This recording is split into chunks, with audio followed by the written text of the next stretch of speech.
Hello friends,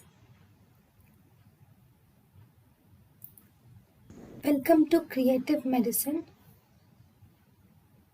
In this lecture, we will learn about. Hello friends, let us now learn some important points about oligohydramnios. So, if you see the oligohydramnios, so how will you diagnose? So when do we call it as oligohydramnios? If amniotic fetal index is less than 5 centimeters or single deepest pocket less than 2 centimeters, then you call it as oligohydramnios. If amniotic fluid index is less than 5 centimeters or if single deepest pocket is less than 2 centimeters, then you call it as oligohydramnios. The normal amniotic fluid index is 8 to 11. Okay. Then, if the normal amniotic fluid level is 8 to 11 centimeters, and if the if the amniotic fluid index resulting in 8 to 25. 8 to 25. Normal amniotic fluid levels is 8 to 25. Now, the amniotic fluid index resulting in oligohydramnias is less than 5 centimeters. So, what about this 5 to 8? This 5 to 8 centimeters is called as borderline amniotic fluid volume or low normal amniotic fluid volume. That is 5 to 8 centimeters. Now, let us learn about the causes or etiology of oligohydramnios. So first I will draw the picture of uterus. I am just drawing a smaller diagram here. This is the mother womb. Okay. Now this is the uterus. Fine. So here I'll draw the baby also. These pictures may not be good, but just for understanding I'm drawing it.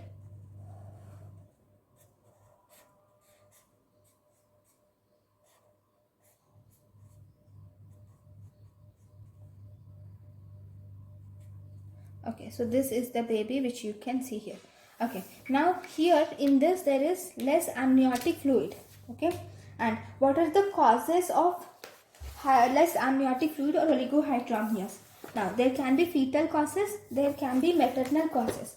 So first we will see with maternal causes. So if you see maternal causes of oligohydramnias, the main maternal causes of oligohydramnias include whenever there is anemia, okay, or hypertension. If hypertension, then there is a problem in the placenta.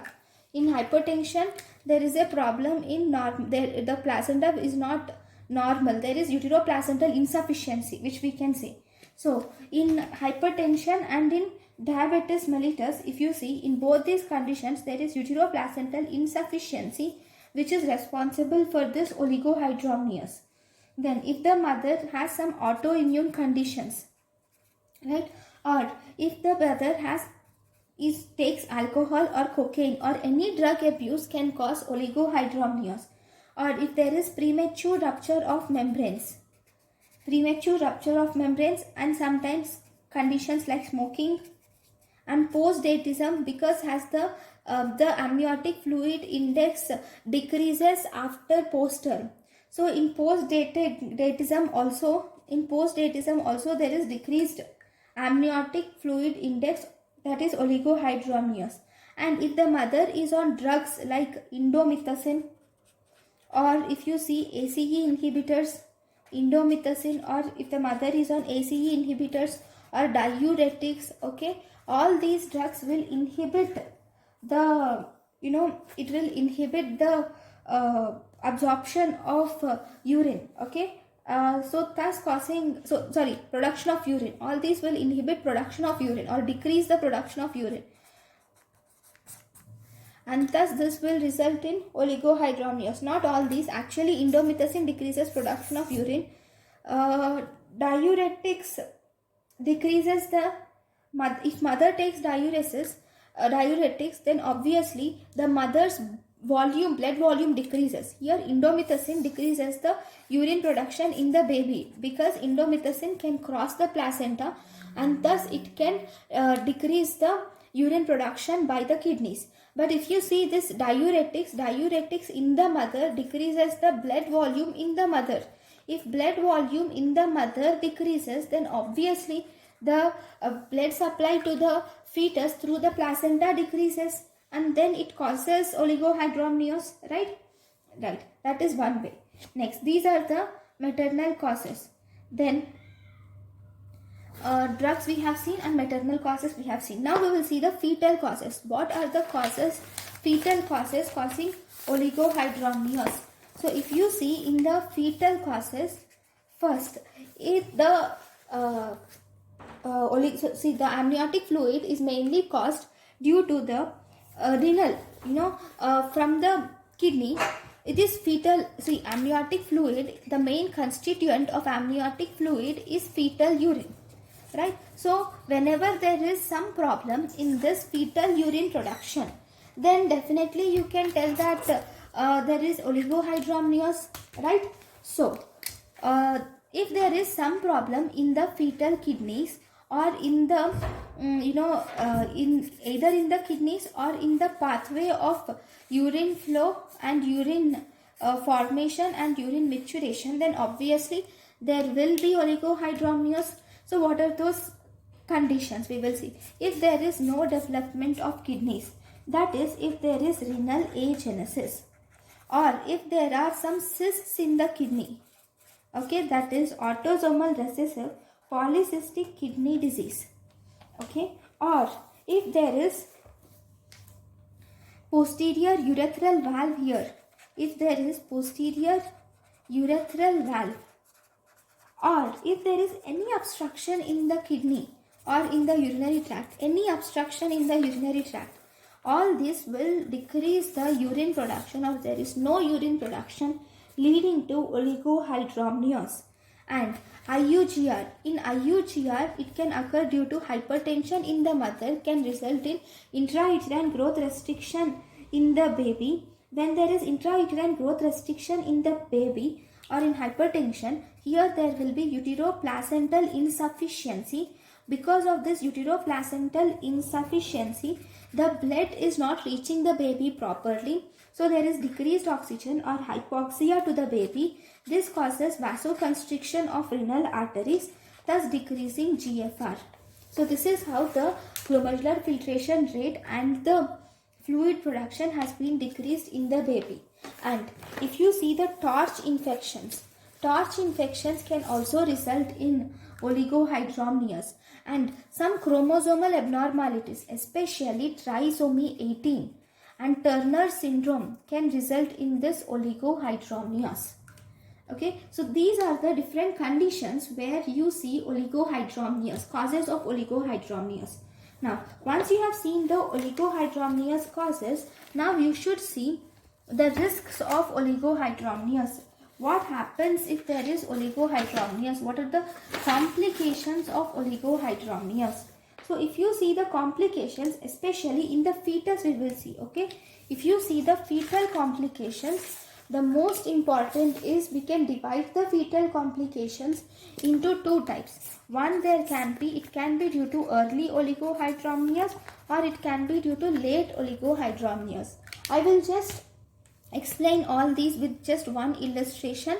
See, this is the uterus, okay, and there will be now this is the amniotic cavity, okay. So this is the amniotic membrane which is adherent to the uterine wall. It will be actually adherent to the uterine wall. And now if you see, I am drawing a baby.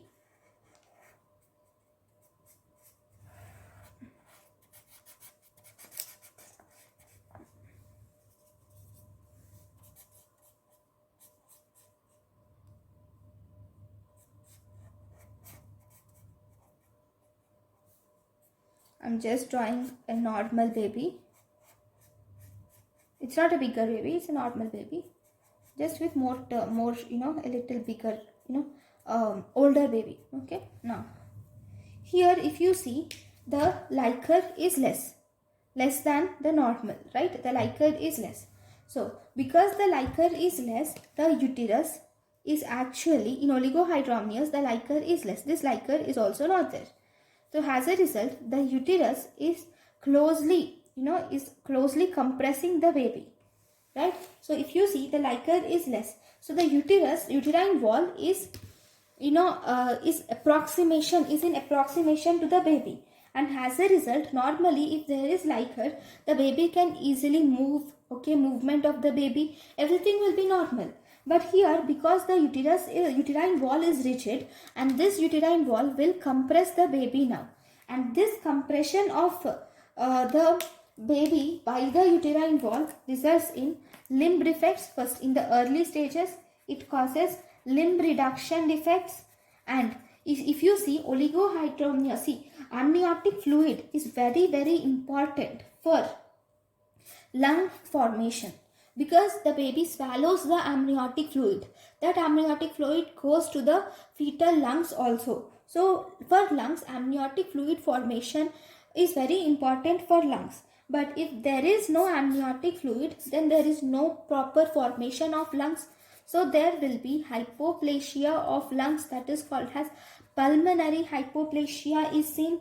And because the amniotic fluid here, that is, normally in amniotic fluid you will see 99% of water and 1% will be electrolytes, right? But now electrolytes and organic materials. But now, because of oligohydramnias, there is less water. So there will be the concentration is thickened, right? So because of the thickened concentration, it will result in formation of bands, which are called as amniotic bands. Okay, these are amniotic bands which you see here in oligohydramnias. Then if you see, that is early oligohydramnias. In late oligohydramnias, because of all these causes, the baby cannot, get proper blood supply, right? Because in late oligohydramnias, there will be more uteroplacental insufficiency. So the baby cannot get proper oxygen, and even, the umbilical cord might be compressed because of the less amniotic fluid. So overall, in late oligohydramnias, there will be fetal distress. Okay, then what do you do in this? If there is late oligohydramnias, you will have to treat accordingly, right? If there is fetal distress, you will have to treat the underlying cause. But in early oligohydramnias, you can do amnio infusion, can be done for early oligohydramnias. Okay, so this is the main treatment option which is available for this. What is amnio infusion? Amnio infusion is you will have to instill amniotic fluid into the